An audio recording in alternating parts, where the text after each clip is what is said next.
Right, I've gone live, mate. Okay. We can now see each other, see ourselves. It needs to be that way around, doesn't it? Yeah, yeah.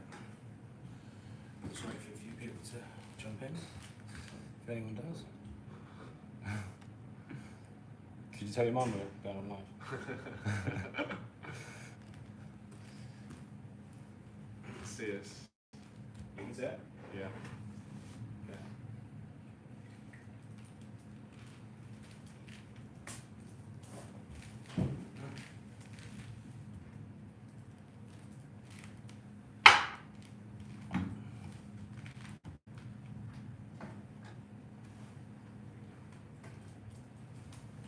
Operating a little post in the thing.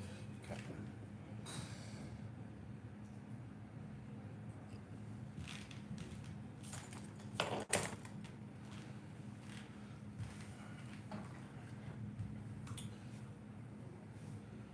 9:59, guys. We're about to start. We're on time. Can you believe that? Can you believe that? I thought something was gonna go wrong. Something usually goes wrong when we do these live streams. So. They've not all gone to plan. No, they haven't. Alright, let's have a look. There we go. Okay guys, welcome. It's 10 PM here in Singapore. It's really hot. It's hot here in the bay. We've had to turn the aircon down to hopefully you guys can hear us. If you can't, just put your message in the box. Hopefully you can hear us. We'll try and speak up. But I thought today we would do this live stream. We've not done one for over a year now. I think the last time we did was It's amazing how quick that's gone. Can't believe that was a year ago. That was with Steve Holmes. So hope everyone's well. Thanks for joining us. I know some of you might be watching this at a later date, but if you've got any questions, post them in the comment section. We'll try and go through some of them. We have got some topics we want to discuss, and we'll start with some of those if we don't get any questions. But if we do get questions, we'll be happy to answer some of your questions. So thanks, Rob, for joining me. Appreciate Pleasure. you coming on. Always. Pleasure. So guys, thanks for joining us. And yeah, if you're ready to put some questions in, you can do. I can see Peter Lundberg's watching. Evening, Peter. Hope you're doing well. Good luck to Sweden tonight. I know they play later than England. One of the reasons that we're kind of dragging this evening out, for me at least, is England are playing an important soccer game later on against Germany. Kicks off at midnight. So yeah, 10 PM here. We're hoping to at least get through to at least 11 tonight with the stream, and hopefully get ready to switch in again. So if there's any news on the team, anyone puts the team in the comments, I'll be appreciating that. I'm hoping that Saka starts for England, maybe not Kane. Maybe not Kane. One of the things that comes up quite often on our channel, we get a lot of questions about the book. So if you've got any of those, if you've bought the book, if you worked your way through it, if you have anything specific you want to ask about the book, I've got that here with me. I can kind of make reference to it. So we're happy to deal with those questions. And anything else that really kind of pops up with it in terms of your practice. If you've started and discovered stack and tilt recently, or you've been trying it for a while, maybe you haven't had the opportunity to see an authorized instructor, we'll try and answer some of those points that you're struggling with. So I'm going to say hello to Frank B. Thanks for joining us. I know we've had quite a lot of new subscribers join our channels in recent weeks, so it's welcome you guys if you're watching. I know I've had a lot of comments recently of people that are quite new to the system, so this gives you guys an opportunity to throw some questions at us, and hopefully in the future we'll do another live stream. Maybe it'll be less than a year this time. When England get to the next round, you never know. And also we're on Nick's channel. I wanted to congratulate Nick publicly for getting to 20,000 followers. I think that's a pretty awesome achievement. Been tracking him for the last 12 months. Yeah, I thought you were going to catch me before Trying to catch 20 up. actually. But obviously so many of you watch both of our channels, which we're most grateful for. But Nick's made it to 20,000, and I've been watching his videos for a long time. Nick was doing stack and tilt videos and YouTube videos before I knew Nick back then, but sort of watched his channel develop, and I think it's a real testament to his commitment to providing good golf instruction out there. So he made it to 20,000. Eventually, yeah. Been doing it for about 5 years now, and that's a good point you make. I've kind of started doing these videos really because of stack and tilt, and because there really wasn't the information out there, in my opinion, that people, sort of the other pros and amateur golfers didn't really understand the system. So that's why I started my channel, to try and promote the system, basically just to share with you what actually stack and tilt is, because there's certainly still a lot of misconceptions on the system, and obviously Rob's doing his channel helps. There's other guys in the network, Jess Frank does an awesome job, so good stuff, Jess. Tom Seguto, I know a lot of you found our channels through Tom. Tom's obviously hit 100,000 subscribers. He's done an amazing job, very entertaining. You never know, we might get him on the channel one day. In one of these live streams, that would be an amazing achievement, but it really helps to grow this network of people with stack and tilt, because we've got these other amazing instructors doing awesome quality content. So it does really help us push along, and I think it motivates us each week to provide good quality content, because we've got other people in the system providing the same. So I think that certainly makes a big difference. So. Peter mentions with the sound's a bit weak. We'll make sure we speak up. We're sitting a little bit away from the iPad, so okay, we'll make sure we move it forward a little bit. And Nick, you've got to stop swinging in your chair. Oh, who said that? That's Steve Marco. Okay. Obviously, we're in the bay tonight, so we want to take advantage of that opportunity to hit some shots. We don't always get the chance to do that live. We've done these stack and tilt shows previously from our homes and had guests on, and we've been speaking about the system and trying to help educate you guys that way. But obviously today we've got the opportunity to be indoors at GOLFTEC Singapore. We've got access to the bay. You'll see the grid on the map. Again, any questions about the grid, we're happy to go through those this evening. So we want to spend as much of the time that we have to really make use of this. So you don't want to listen to us waffle on for too long. No, it gets a bit boring, doesn't it? You do that every week for yeah, there you go. 10, 20 minutes. So yeah, sorry guys if you can't quite hear the sound. Sounds better, I think, by the looks of it. This is kind of a new thing for us, doing a live stream indoors.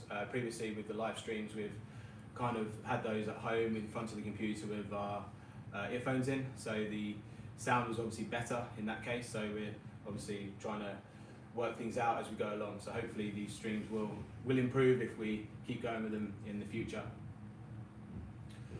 We've got a question on the swing already from Andres. Andres asks, how to start the backswing to not go up but to the side? Always start doing the same old school swing, not even noticing. So does it mean the sway to the side?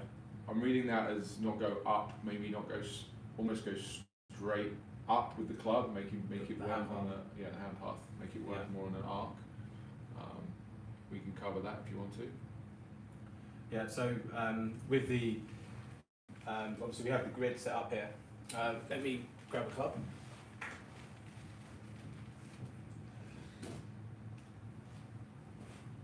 Better put my glove on for this.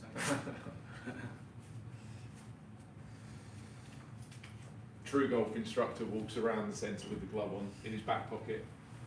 So guys, you may have seen the grid before. So we have the line here for the club, and we have the line here for the hands.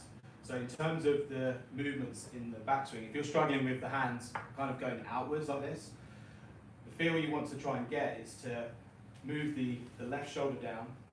The turning of the body is very important. We know that a lot of the best players in the world are turning and tilting their spine in the takeaway here. Last week I did a video talking about the hand path in the golf swing, and a good way to do this is to put a tee or a glove under your arms and just try and keep that connection in the swing as you go back. I think it's important when you do practice, guys, that you try and get some feedback when you're either at the range or just like in a mirror here. I can see myself on the screen here, and making sure that you're getting some reference points and some feels. I think it's very important that what you do in the swing, and you can see what you're doing, because you need to develop that feel. I think sometimes we teach a lot of golfers here that do struggle with the certain things in the swing, like hand path, and we have training aids that we use for that, but certainly giving them something as a kind of a checkpoint in terms of the video, I think it's so important to develop that feel, just so you can see what you're doing. So I would say keep the pressure points under the arms, make sure the shoulder moves down. Obviously you have to really exaggerate it to begin with. Would you add anything into that, Rob? That left arm pressure point keeping the left arm close to the chest as you move the club away, so that the left arm, or the lead arm I should say, starts or stays on that inward trajectory. The very common mistake that I see a lot of is, by P2, where the shaft's parallel with the ground, the left arms, lead arms come away from the body. So the hands go out, the club comes in. That's quite a common one. So to ensure the club traces the arc like this, or traces the grid, just keeping those pressure points, which means the upper arms have that pressure, that they're touching the side of your chest, and you're maintaining that pressure. You're not lifting or losing that to Nick's point on keeping something under your arm. So when we're coaching, other things we do with the player, if you set up we'll place a club here or a noodle, and we'll angle it on the golfer's right shoulder. So this gives them some sort of obstacle and some checkpoints and some feedback on what they're doing in their swing. And you can see that a lot of the time when we're making these changes, we're doing a lot of practice swings.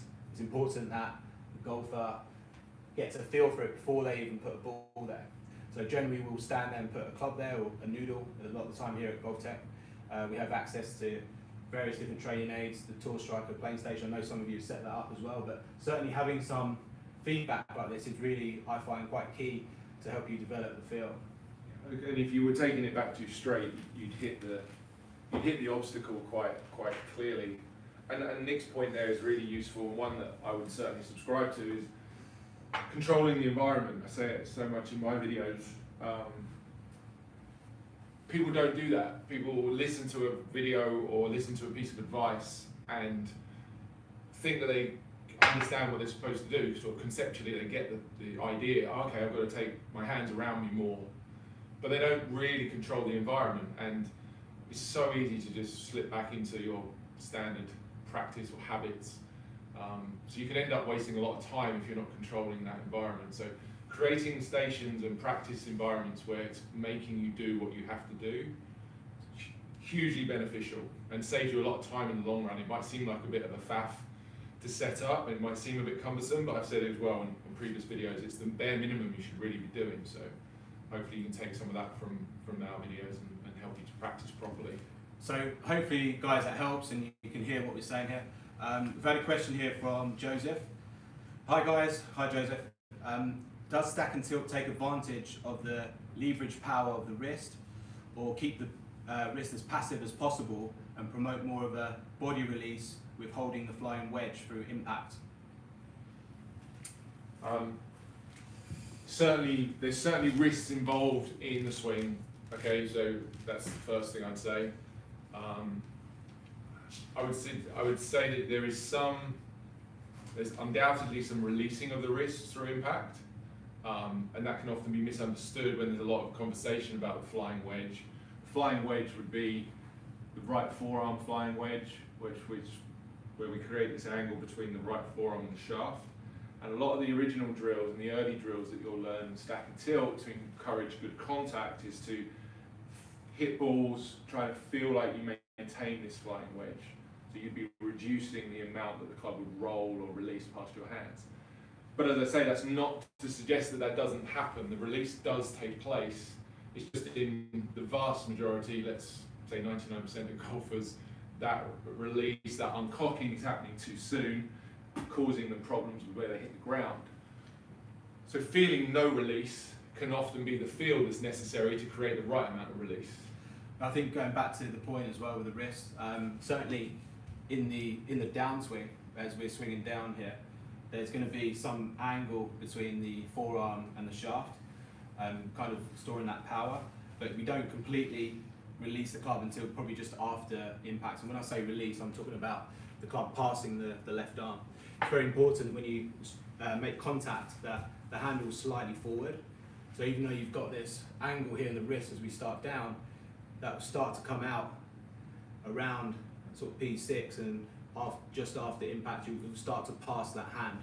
So certainly the wrist angles in the downswing are quite key. Another thing with the handle position, talking about the drills, if you let the club release too early, it also changes the swing path and the swing direction into the golf ball as well. So if you're set up into a pretty good position here and you let that club release too early, that club will start to move outside to in as well. So not only does it promote more of contact behind the ball, but it also moves the path more to the left. So hard to draw the golf ball. If you struggle to draw the golf ball, actually keeping the wedge in and the handle forward is really going to help you do that in drills. So we do promote a lot of drills with the flying wedge, but not necessarily a bit more exaggerated than maybe you would see in the full swing, is what I'd say.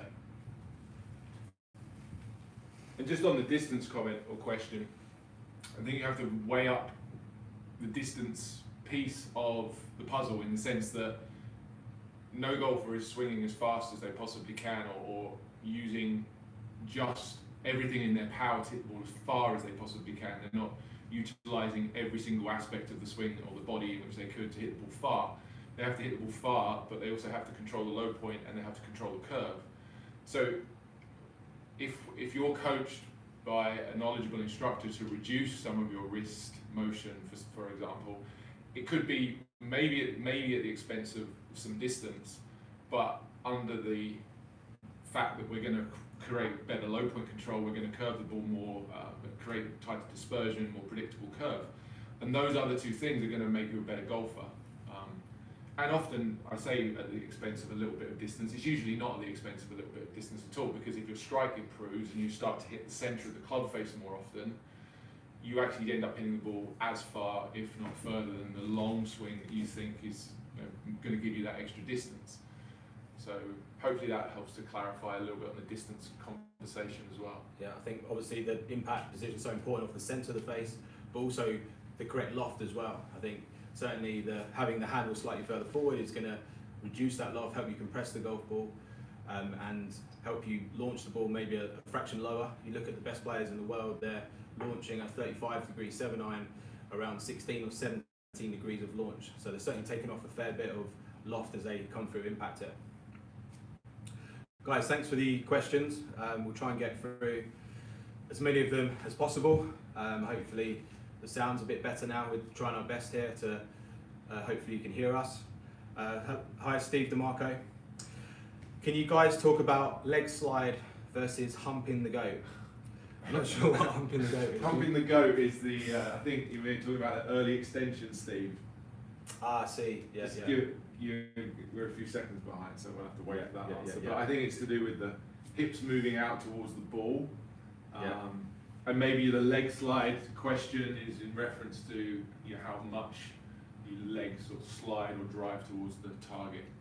Yeah, I think with my swing, Steve, certainly you see it more with my driver. Certainly my right foot does slide more, and I think for a number of reasons, the faster swing, it's a wider stance, and so the force of me pushing my hips forward is actually starting to drag that foot. And for some people, you give that as a feel because it certainly helps them push the hips forward, and I think it helps them extend their legs into the finish, which is obviously a key move. We might get into some driver swings later, maybe. If you guys are interested, I know certainly a lot of you struggle with the driver in the stack and tilt system, so we might hit some shots and we can look at some data here. So if you want us to hit some shots, we can do that, and we can take a look at some of the data on the screen. You look left-handed on the screen.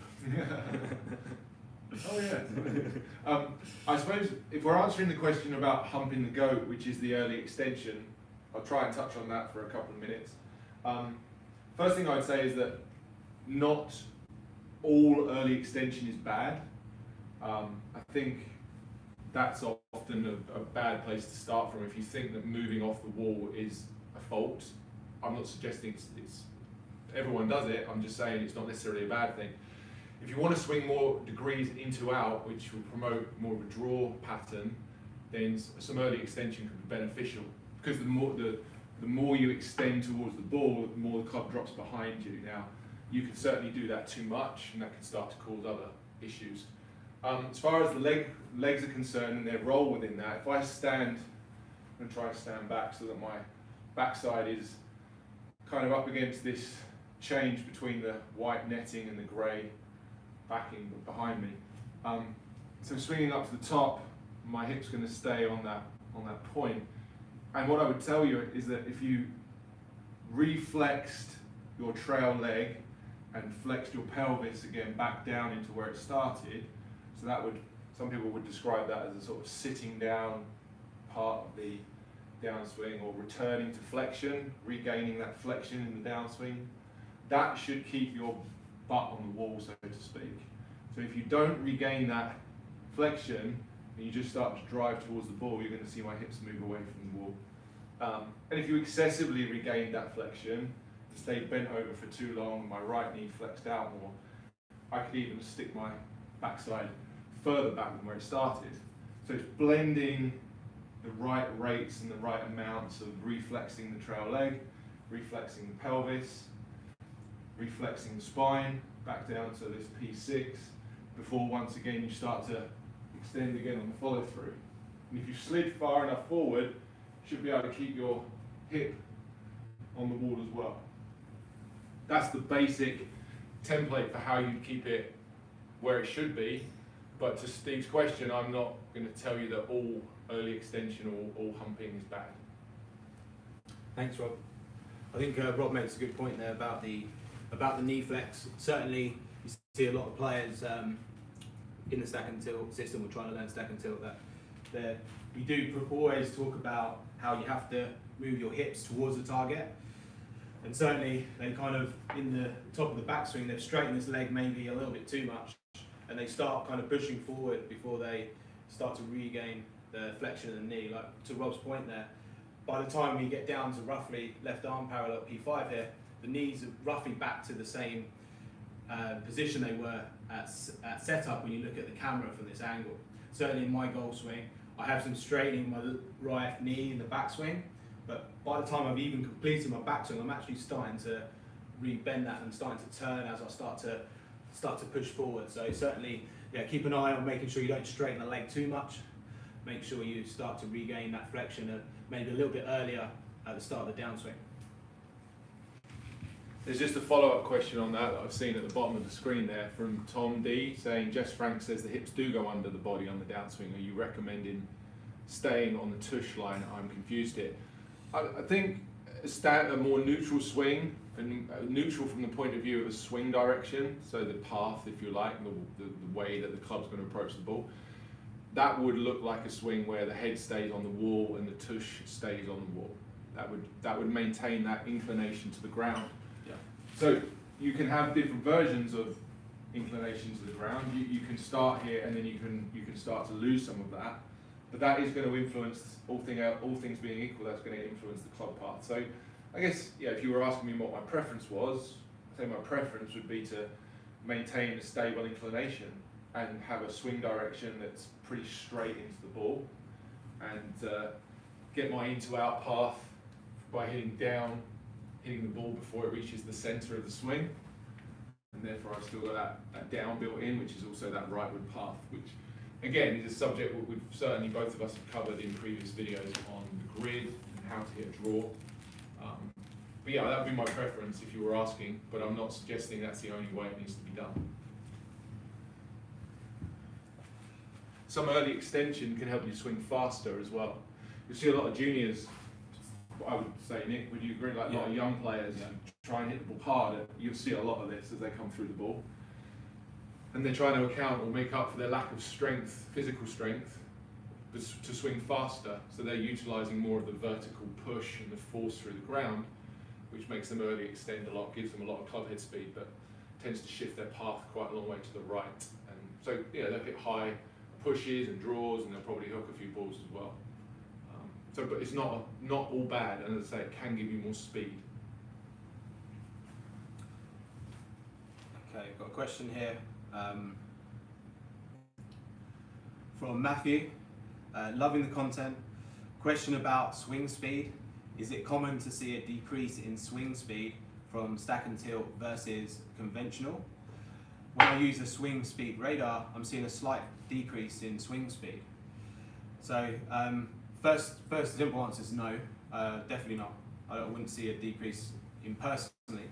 I think, Matthew, when you're obviously doing these two swings, it will be interesting to see the difference between them, just to see what difference is happening. Certainly in my experience within stack and tilt, turning around your left side helps swing the club more around your body, which can help with speed. Obviously the extension of the trail leg and the extension in the backswing obviously helps create some sort of leverage and power in the swing. Solid contact obviously helps with that, but certainly it's very unusual to see a decrease in speed in my opinion. I don't know what you think, Rob. Yeah, I wouldn't say that it's anything that I would expect to see. Like Nick says, it very much depends on what you're trying to work on and whether or not you're utilising maybe what feels like a shorter or more restricted swing. Maybe that's what you're saying, I don't know. You can, I touched on this earlier, you know, a lot of people, their swings are so kind of chaotic that their ability to hit the ball with any degree of consistency just is so low that, okay, they might, in the driving range example or in the hitting bay, you know, they might get 1 in 10 that comes off the club face like a rocket, and you know, you're using that one as the measure for how far you hit the ball. To play good golf, you need to do more than that. You need to control the low point, control the distance, control the curve, and meaning that your outcome with whichever club you choose needs to be more predictable. It can't be just random. And so if someone's helping you down the road of improving your swing, sometimes you might not hit the ball as far, sometimes, but you'll hit it better and you'll hit it more consistent. And I'm not talking about a dramatic drop in distance. I mean, no one should necessarily expect that, but it's not the end of the world if you hit the ball better, would be my take on that. I try and explain that to students who are trying to improve their swing and trying to improve their golf. If you're just trying to hit the one great shot during a practice session at the driving range, carry on doing what you're doing. If you want to stand over a 7-iron and have some predictability about the fact it's going to go somewhere between 140 and 150 and it's going to finish within a 25-yard dispersion, that's a different conversation. So that's how I would address that question. So Matthew, is that with an iron or with a driver? I know certainly in my experience, if you're in the conventional golf swing, if that's how you have always played, so obviously that movement back and forth maybe with the driver can help develop maybe a potential couple miles an hour in speed potentially, but obviously you're sacrificing maybe the contact, the consistency of that as well. Certainly in my experience that with iron shots, actually most players hit the ball further. They swing just as fast, if not further or faster. And a lot of time, going back to Rob's point, if you're making good solid contact consistently, it's not just about distance, it's really about controlling that distance. Being able to hit the club the same distance each time, in my opinion, is probably more important than hitting an extra 5 yards. So being able to control distance, that's what the best players do. They don't necessarily, a couple of them do, not all of them swing at it 110%, but certainly with the irons, for example, they're going for more control, right? They may be swinging at 80% of their potential speed when they're hitting their iron shots, because they are going for some degree of accuracy as well. So it's not just about how far you can hit it. Obviously it may be a bit different with the driver, especially in this day and age, but certainly I'd say I would always prioritise the consistency of the contact and the distance, in my opinion, distance control rather than actual total distance that you hit the ball. That's what I'd say. Yeah, good point. Everyone wants to, what do they say when they come in for their first lesson? What do they want to be? More consistent. Right, so more consistent is the goal. That really what you're saying when you say that is you want to hit your best shot you can ever hit more often, and that's not really how golf works. Right? It's about finding your swing that produces an outcome that's predictable enough for you to play good golf often enough. So when you hit one great shot in 10, that's not the level you should be measuring your performance by, and you shouldn't set your expectations as to get everything to that point. Find a swing that produces that contact and that predictable outcome. Distance control is how I would say it, far more than just distance. Right? Yeah. And distance is way too often just thought about how far you can possibly hit it. I think about distance as knowing my ball's going to go within a certain window, short to long. I think it's a great point. We do a lot of demonstrations here in the Bay at GOLFTEC, and the amount of times I hit my 7-iron exactly 145 metres on this screen is unbelievable. And a lot of the people I teach know that if you look at my yardages or my distances, I hit my 7-iron 145. So And I do that almost every time when we're doing the lesson, because that's what's more important. I could maybe hit 155, but I'm probably going to miss the green. So it's not, I don't think that's as in, the total distance for me is not the most important. Garlatolic, hello. I know you comment on a lot of our videos. Yeah, so hi. Hello, mate. Thanks for watching. Michael Dieters, hello, mate. He's part of the network. So welcome, Michael. Thanks, mate. Mike, good to see you on board. Did we miss a question from Martin there about what practice routines are good for net hitting? We are currently under lockdown. Oh, we might have done, yeah. I mean, Yeah. we obviously are working in the bay the whole time. Even if we didn't have the ball flight, which we obviously do, but if we didn't have the ball flight, I think bay hitting is a fantastic environment to build swing mechanics. A lot of the guys I teach online, they have setups at home, hit balls into a net, and as long as you can see that on the video, you'd know if you've struck it well or not just by the feel for it. So I think that having a system like this with a GC quad is fantastic, but I don't think I'd be completely lost if we just had video. I think, you can kind of hear the strike. Face tape's obviously good for feedback as well. We use that a lot here in the base so people can see what their contact's like. What practice routines are good? I mean, a lot of it would depend on your individual needs. That's quite a generalised question. You can't see where the ball's going if you're working on strike. Just arm straight drills, flying wedge drills, trying to make good contact. Nick made a great point there about face tape. I think that's one of the areas of strike that gets overlooked. We talk so much about low point when we think about either hitting heavy, making good contact, or thinning and topping the ball. We think about low point in this vertical component. It doesn't often get talked about as much as it should, in my opinion, in this horizontal component from left to right, toe strikes, center strikes, and heel strikes. Learning to hit the center of the face is just an enormously beneficial skill. Yeah, totally agree. Especially with driver. Carl Harris, awesome contact. Thanks, Thanks Carl, for watching. Andreas said he's going to try the noodle drill that we talked about earlier. If you've seen a lot of my videos recently, you've seen that I use that a lot in the bay here. Swinging on the correct angle is a hugely important thing. Make sure you stay on that grid. It's going to help you hit more consistent shots as well. Peter Lundberg. Peter's one of Rob's students here. Hi, Peter. So how do you control trajectory?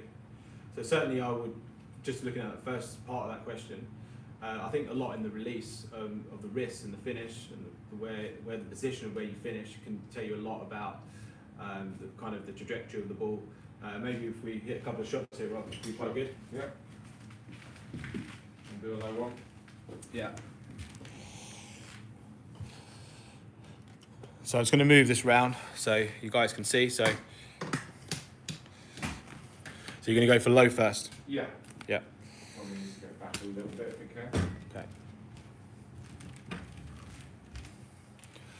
There's a number of little things you can do in order to encourage a lower trajectory. Probably put the ball slightly further back in the stance.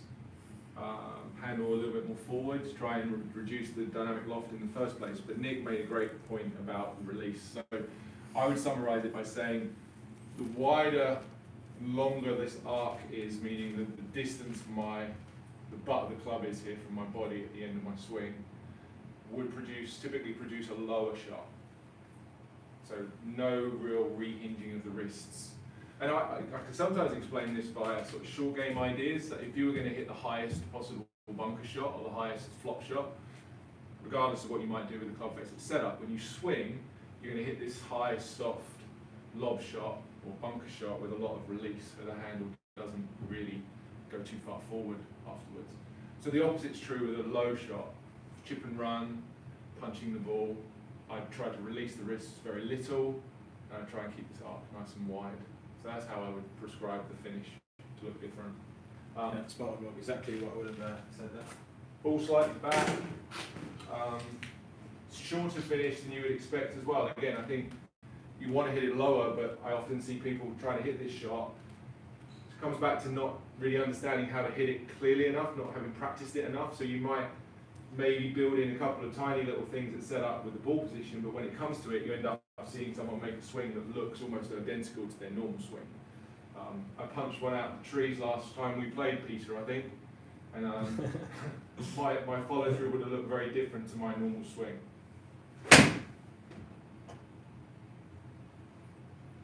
So that's is that an 8-iron then? That is your 8-iron. Yeah, it's my favourite club, that. So just looking on the screen there, I don't know if you guys can see that. Looking at the loft there, impact was 25 degrees. Let's bring that up again.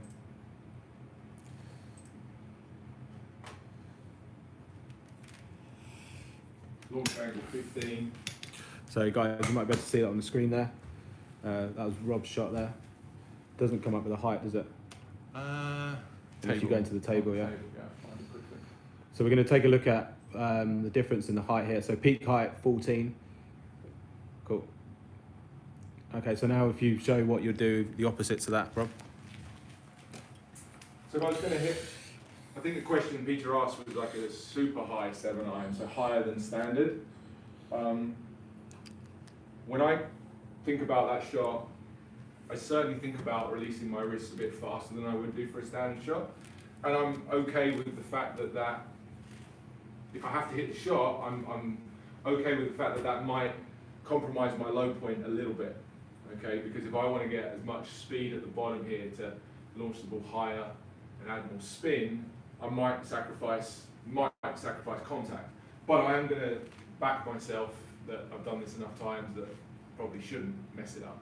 So I do think about it slightly differently. I'd also play the ball a little bit more forward in my stance, but not much. Because again, if you go too far forward with the ball position, you start going more and more forward thinking you're going to hit the ball higher. There comes a point when the low point of the swing is, or the ball is so far forward of the low point that you really can't get underneath it, and you do sacrifice contact too much. In terms of the release through the ball with a high shot, Rob, so some people might think that that might close the face. So what else are you doing with the wrist there as you go through? Yeah. So I'm not releasing in the sense of rolling the club face. So not in this plane of motion, not a rotation about the shaft. It's more of an extension of the lead wrist to keep the loft on the face. So one of those releases would be a roll, and you'll see how the club face would be down. I wouldn't be trying to do that ever. Yeah. And the one I'm going to do here is where I'm going to almost lay the face or the wrist back towards me, adding loft. And really that's part of how I use my swing, because I was taught this by the general himself, Mr. Andy Plummer, and ever since I learned this, my ball striking and my driving is transformed. I used to hook the ball a lot, and this really helps me to keep the face where it needs to be. So Okay, let's see one. I hit one. Yep.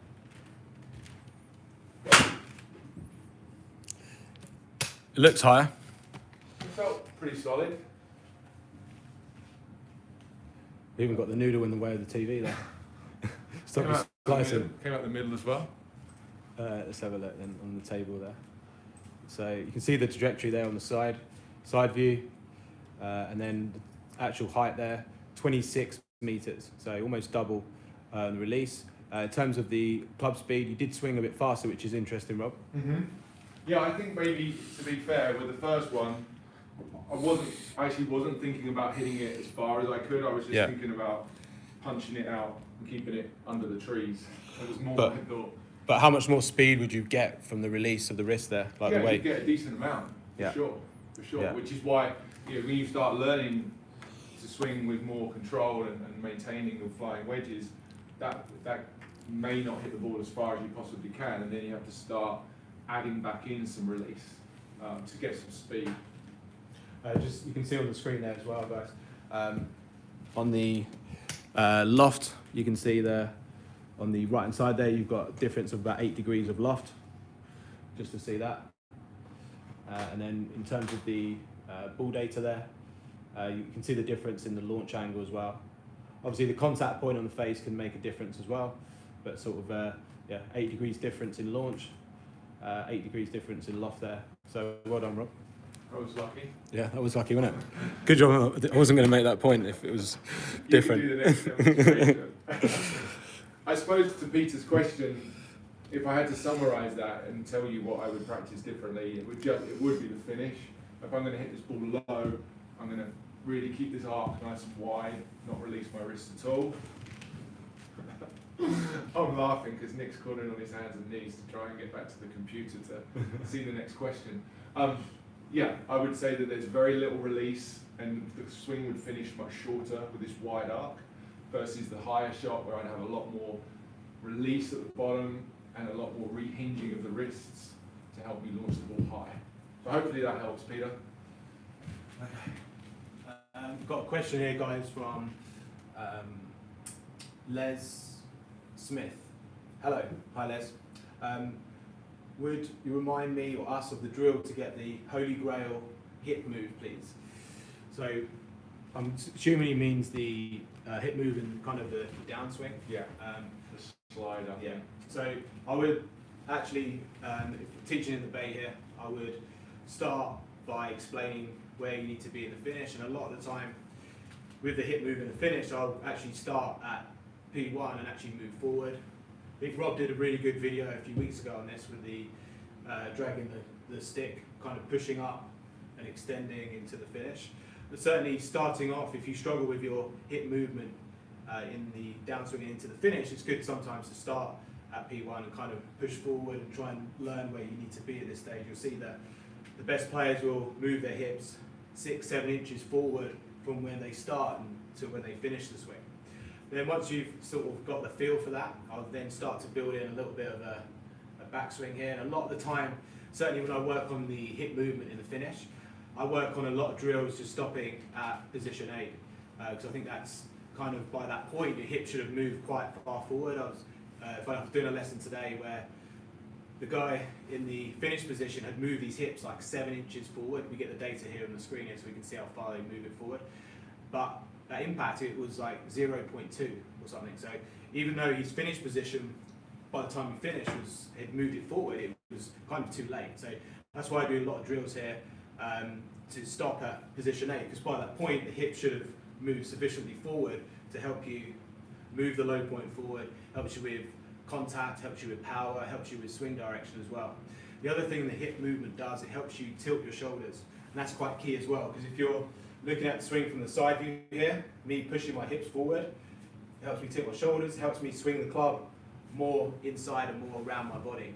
The players that don't move their hips forward, if I don't move my hips forward and just turn, that club path starts to come outside to in. So the hip movement is key for a number of reasons as you move into the downswing. But in terms of how I practice that, I would actually just swing through to position 8 on the follow through, try and get that golfer to extend his legs. A good feel to have would be to have about 95% of your weight on the left leg or the front leg by the time you reach position 8. So let's hit a shot here. So in the backswing, I wouldn't focus too much on the long backswing, I'd be more focused on where I want to get to in the finish here. So I'm just going to swing through here to P8 and stop. See on the screen there, pretty straight. So is there anything you would add into that, Rob, in terms of the hip movement in the finish? That's how I would go about it. I'd actually start, give the player the feel, get them to hit a lot of shots where they stop at this position, because I think it's so important how much that golfer has moved forward by this position. Like the best golfers, we know that at impact they're moving the hips about 3 inches forward and then about 5 inches forward by the time they get to right on parallel. And certainly coordinating that move, getting there by a certain point is very important. It's not just, like I said earlier, so no point being 7 inches forward in the finish, but where your hips were at set up and impact. So you need to be forward at impact and at position 8. So I do a lot of practice swings where stopping here and just trying to get that golfer to feel the weight there on the left.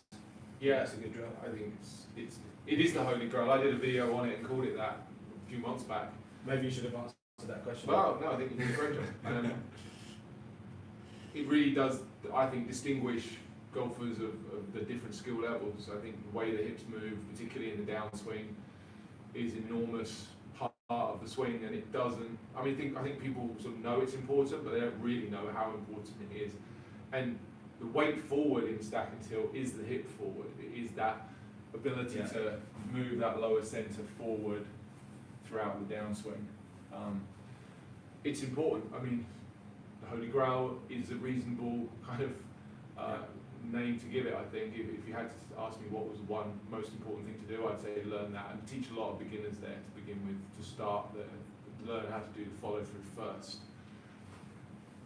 before they even embark on the backswing. Yeah.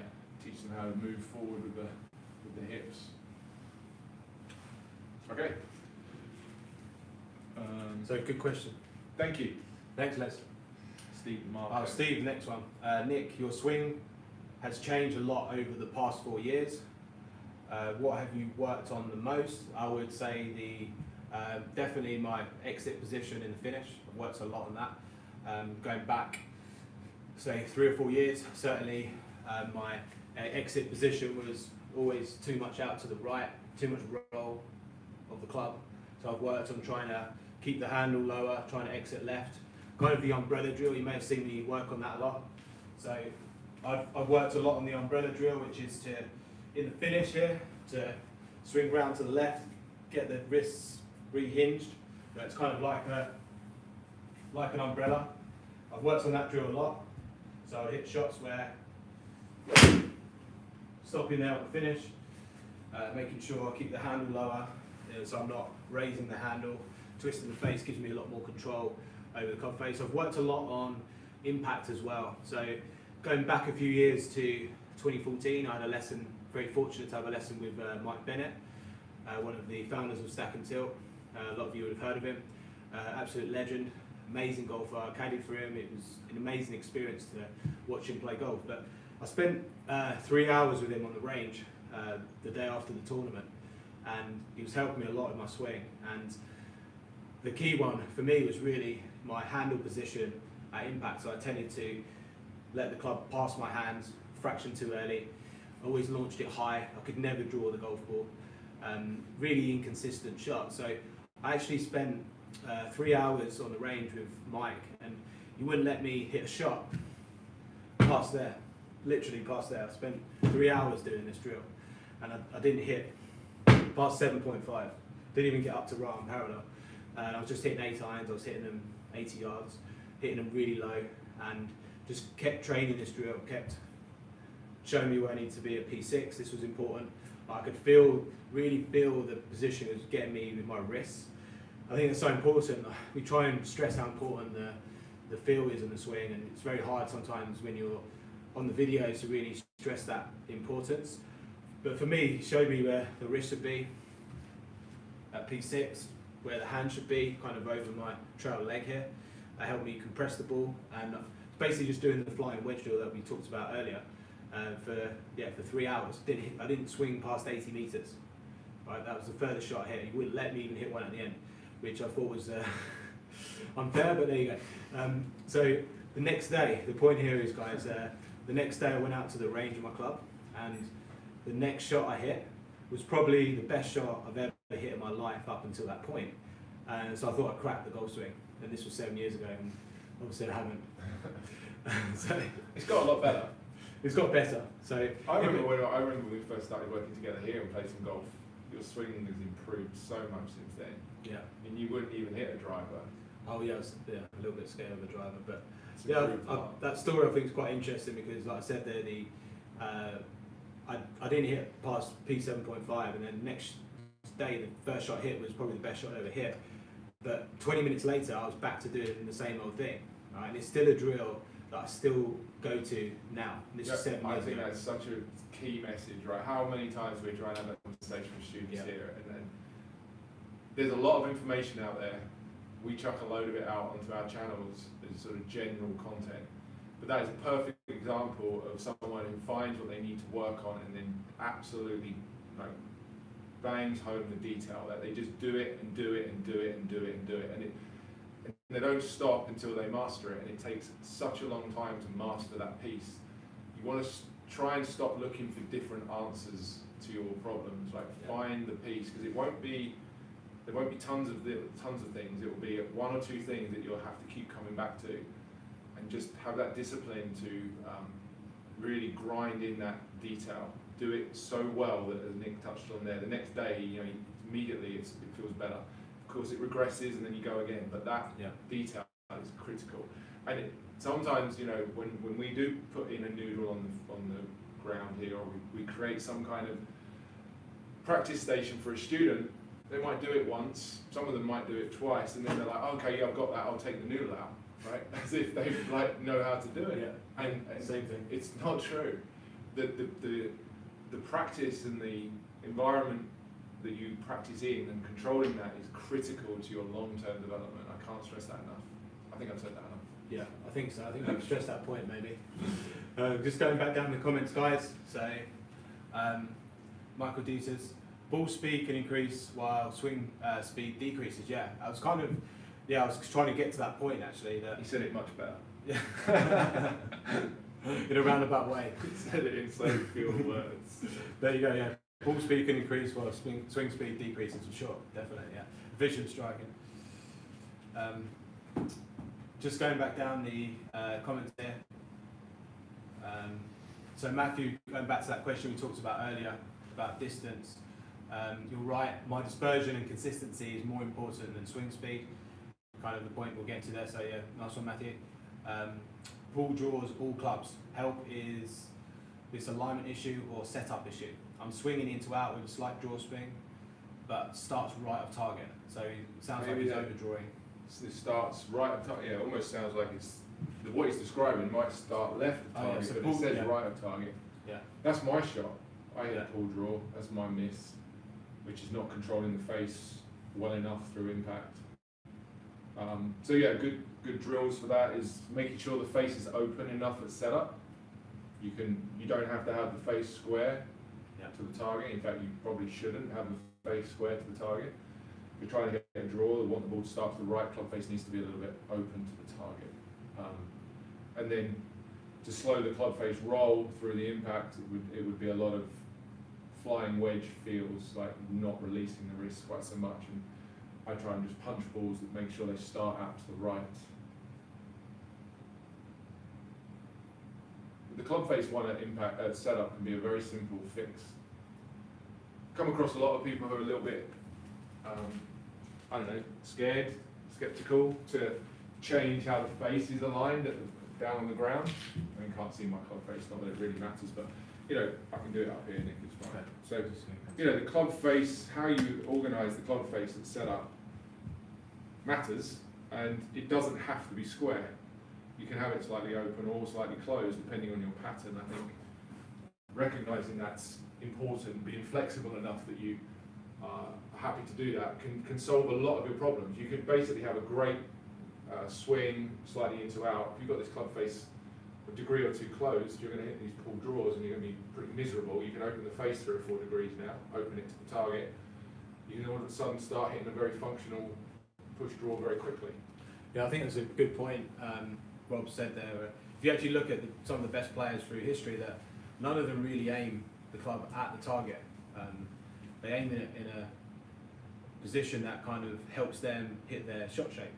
So someone that draws the golf ball is probably going to open up the face, as Rob was explaining there.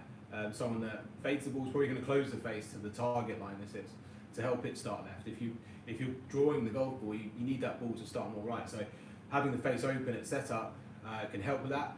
And a lot of the time, golfers that we teach sometimes in here in the Bay, that they don't always return that club back to where they align. Right? And I think that's what's so important here. It's really about just adjusting your setup to help you hit what your shot pattern is what I'd say. Next question's on the driver. Yeah. DeChambeau, his setup position at P1. What I would say on the higher hands, the question is about the height of the handle. So he's making a reference to the fact that Bryson tends to set up more like this at P1, and then you've got varying degrees on the spectrum of how you can have the shaft. I'll say it like this, the higher the handle, the more you're likely to encourage the club face to be closed to the path, which is more draw tendencies. The higher the handle, more likely you are to swing a bit more into out, so you're encouraging the swing path to be more into out. So if you wanted to draw the ball more, I think there's a lot of benefits to having the handle higher and getting these wrists up. and if you wanted to fade the ball more or reduce your hook, there's some benefits to going lower with the handle and setting up with more of an angle here at P1. So, am I a fan? Certainly like Bryson's swing, but would I teach it to everybody? No. I think you need to know how that influences things, and then you'd use that piece accordingly. I think a good point on that Rob was saying there, that Deschambault does have a very weak left-hand grip when he sets up. So the fact that he has the handle higher changes kind of the bend of the wrist and can help him close the face. So certainly I would say that it can depend on your grip as well. If you take someone like Zach Johnson, he's like probably one of the strongest left-hand grips, and he has the handle quite low. So combining your setup position with the handle, the wrist position, and the rotation of the hand in terms of weak and strong, I think is a very important part of knowing which variable works for you. So again, it can depend on your grip and where you position the left hand or right hand on the grip, how weak or strong that is. I think that makes a big difference. So I think that, yeah, with Bryson's swing, there's a very weak left-hand grip, and then obviously the handle high to compensate for that. It's incredibly weak, isn't it? I mean, it's one of the weakest left hands I've ever seen. Yeah. Yet the guy hits massive bombs, draws the ball a lot of the time. That phrase that Nick's referring to, the popular kind of golf instruction phrase, is you'll find your matchups. You find the things that go together to give you the outcome that you want. And I think that's Stack and Tilt from day one, when they talk about the fundamentals, have always said that there's no one grip. They're suggesting Bryson's grip and his handle position certainly work for him, and then to your point about Zach Johnson, completely different grip, completely different handle location, and everything in between. So, to be honest, most of you watching this are going to need the help of an expert golf instructor to help you figure that out. That's an enormous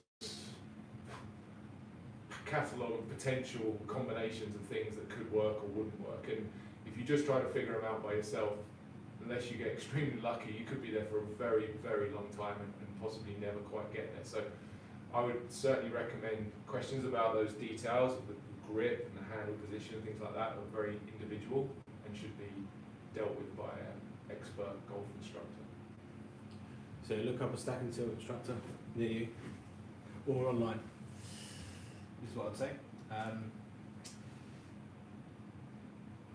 Okay, so Shaq, discuss club face angle during setup to draw or fade. So yeah, I think the club face at setup, again, depends on the individual, how you change the club face in the golf swing. Certainly here, we have the grid set up here. If we just show you guys here.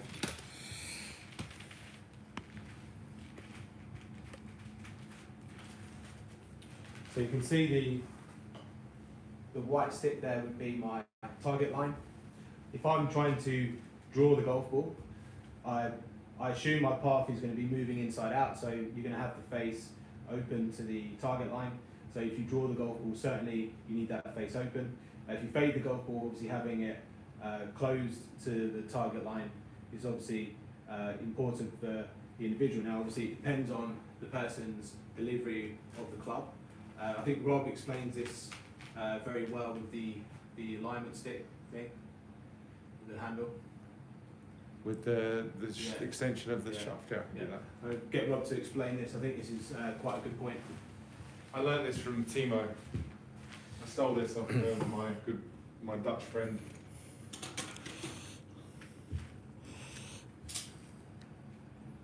I've done little videos on this on Instagram before as well. I should probably do one like this on the channel. I don't think I've ever really covered this in a lot of detail. Maybe I have once or twice. So if I extend the shaft of the golf club here by using this stick running down the back of the shaft and line up the shaft, make it vertical, the extended part of the stick here lines up with the leading edge of the club face. And just touch the leading edge of the face so everyone knows what I'm talking about. Yeah. So the leading edge and the shaft line up. If I just push the handle more forward, like this, see it on this angle. See how the leading edge, all I've done there is just push the handle forward. The leading edge of the club is now closed to the shaft, or closed, it's pointing left of where this stick's pointing. Yeah. Sometimes it looks better from over the top actually. Maybe I'll do it this way. I wonder if it looks better from here. Not sure if this is going to work, just bear with me. No, I've got some, I'll tell you what I'll do a video on this on my, I will go through this properly on my channel. I think this is a really good one, but the handle more forward closes the face to the path. Yeah. And the handle more back You can see it quite clearly there. opens the face to the path. Can you point to where we're looking on the club? So we're looking at the face angle here, Yeah. in relationship to the stick here. So you can see here, this would be more closed to this line. That's why having the hands forward helps to close the face to the path and encourages the draw.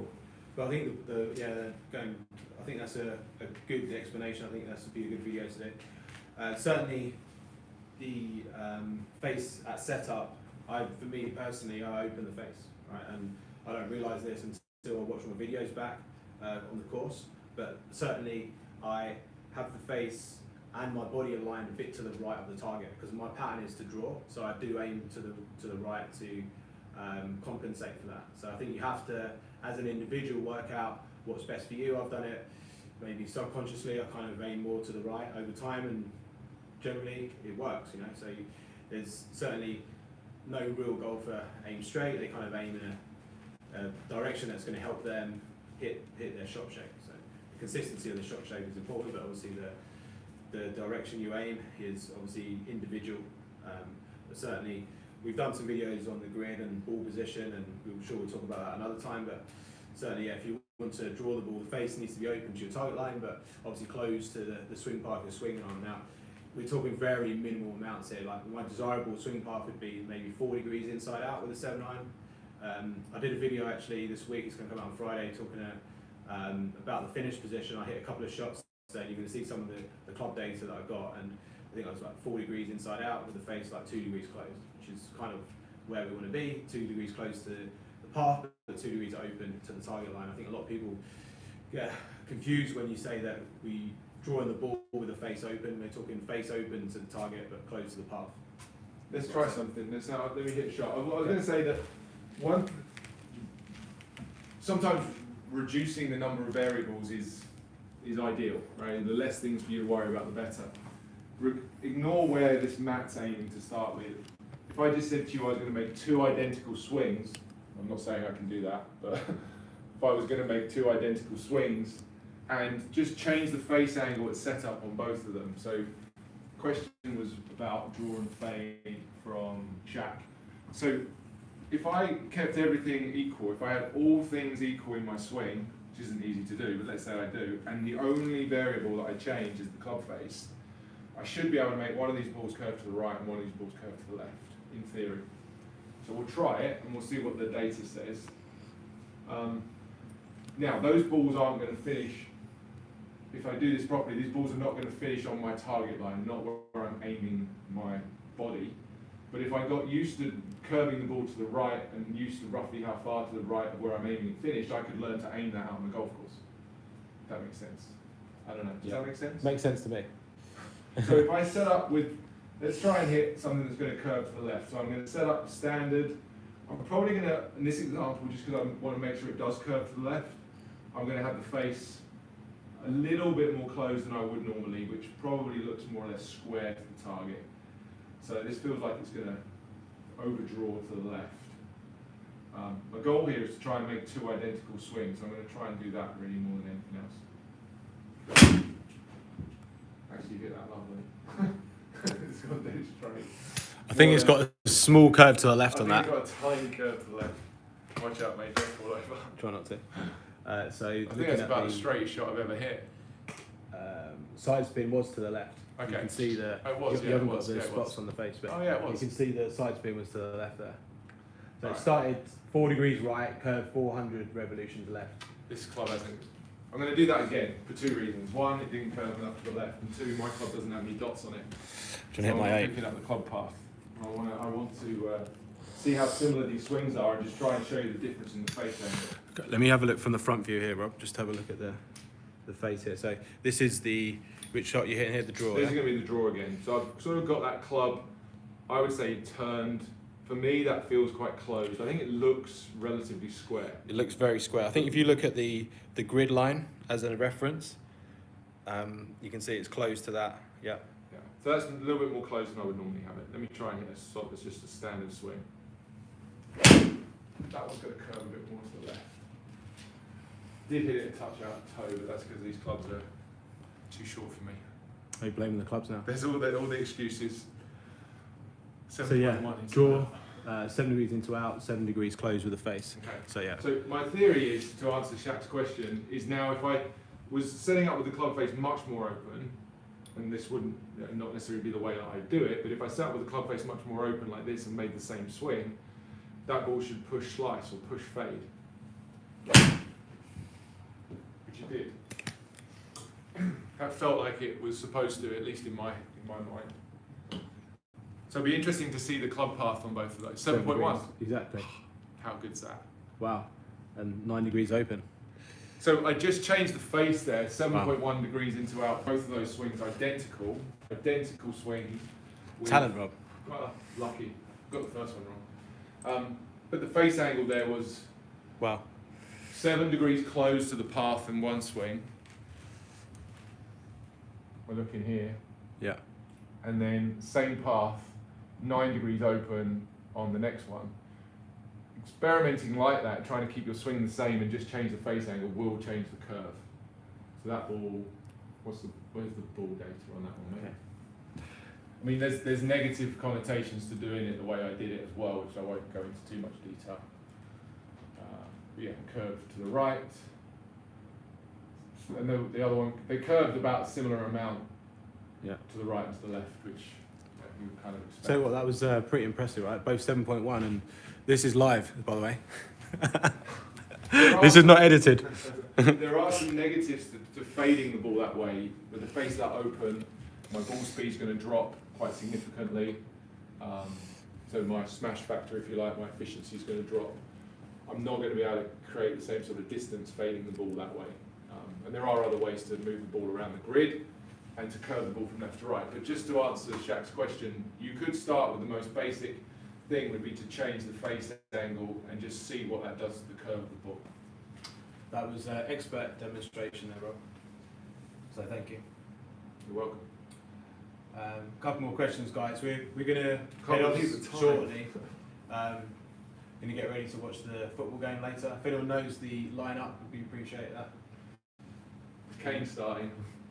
Hope Kane starts. How many more we got? I've got a couple of questions. So Stephen, Vic, Nick Taylor and Rob Cheney seem like a modern version of Mike Bennett and Andy Plummer.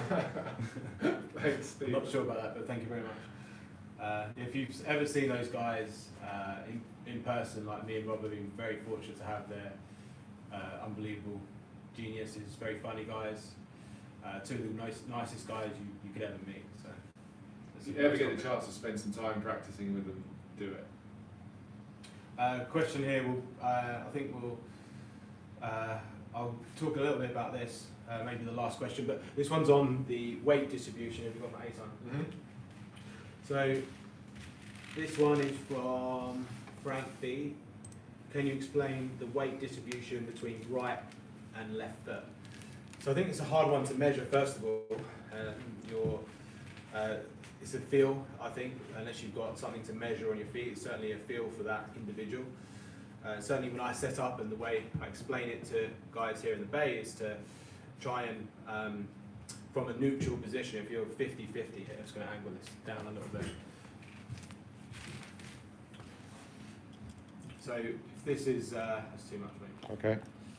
It was actually fine where it was. Just the iPad's definitely going to fall over as well. You look at the tripod. Got it. So the first thing to do, if you start 50-50 with your feet, it looks like I'm leaning to the left. Yeah. The, That's because I'm rubbish at this. It was actually fine a second ago. Okay, I'm sorry about that. Are we doing all right? Sorry, guys. More this way? Okay, it can be this way if it wants. Just can't make a backswing and hit the table. So if we talk about, if you go 50-50 with your body weight here at setup, so the way I explain it to the guys, first of all, setup position would be to move the centre of your shoulders and the hips like an inch to the left.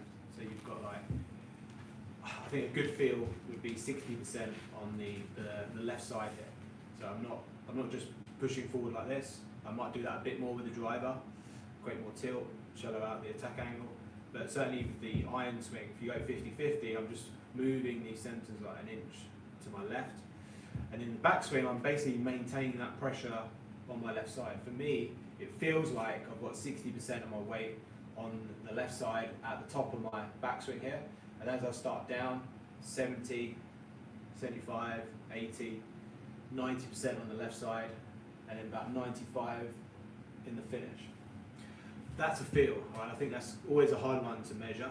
I know certainly when you look at force plates, it's kind of a difficult thing to back up the data, because when the golfer swings back, their arm and the shaft does weigh something over here, so that it may look like they have a shift of weight, but actually it's more their arm and the shaft. If you're just measuring kind of where the pressure might be, there's certainly more pressure to the right with the arm and the shaft in terms of where the weight may be on the scale. But in terms of the physical feel, certainly slightly on the left at setup, 10%, so just the 2 centres slightly to the left. Try and maintain that in the swing. I think it's very important that for me is a feel, and for you guys out there it's a feel. Now, the most important thing is that you keep a stable inclination to the body, so the head doesn't move around, and then in the downswing the hips push forward and create that side tilt at impact, which helps with the swing direction and obviously the low point, power to a certain degree as well. So I think the weight one is a hard one to stress because it's a hard one to measure. Certainly here at GOLFTEC we measure the swing in with a video camera and 2D, and we have the 3D motion that we use as well, and that does help put that point across to people. But I think to keep it simple, both centres to the left at setup, keep them there, and then push your hips forward in the downswing as you keep pushing that weight to the left as you move into the downswing and through impact. So hopefully that helps. Like I say, it's a hard one to explain unless you're physically here, and obviously my feel might be different to your feel as well. Any more questions, Rob? There's one or two in the bottom there. What did we miss? Joseph asked about that lead wrist extension release that I showed earlier, is what I'm working on right now. My low point seems all over the place. Any drills you recommend?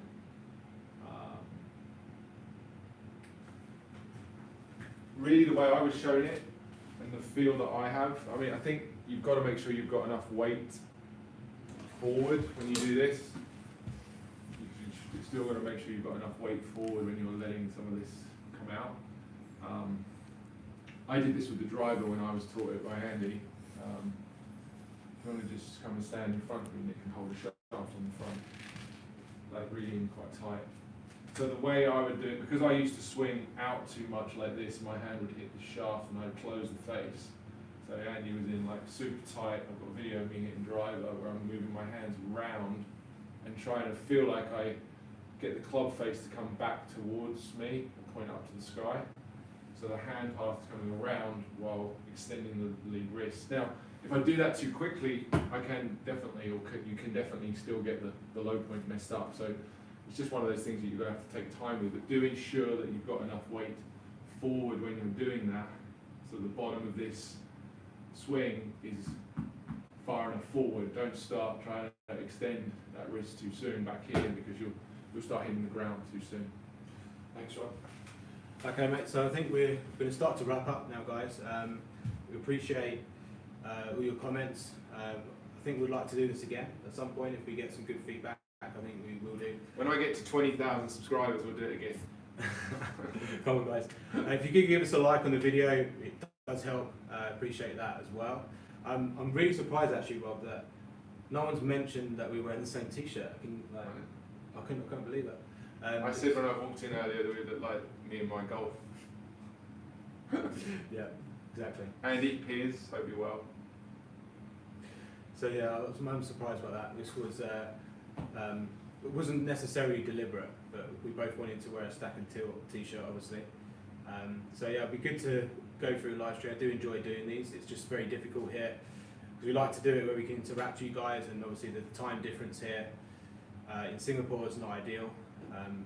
Obviously, we're past 11 o'clock at night here, so it's obviously getting late. We've been busy teaching here this morning. First lessons at 7 o'clock this morning. Rob's first lesson was at 7 a.m. this morning, so it's been a long day, but we're going to hopefully enjoy the football later.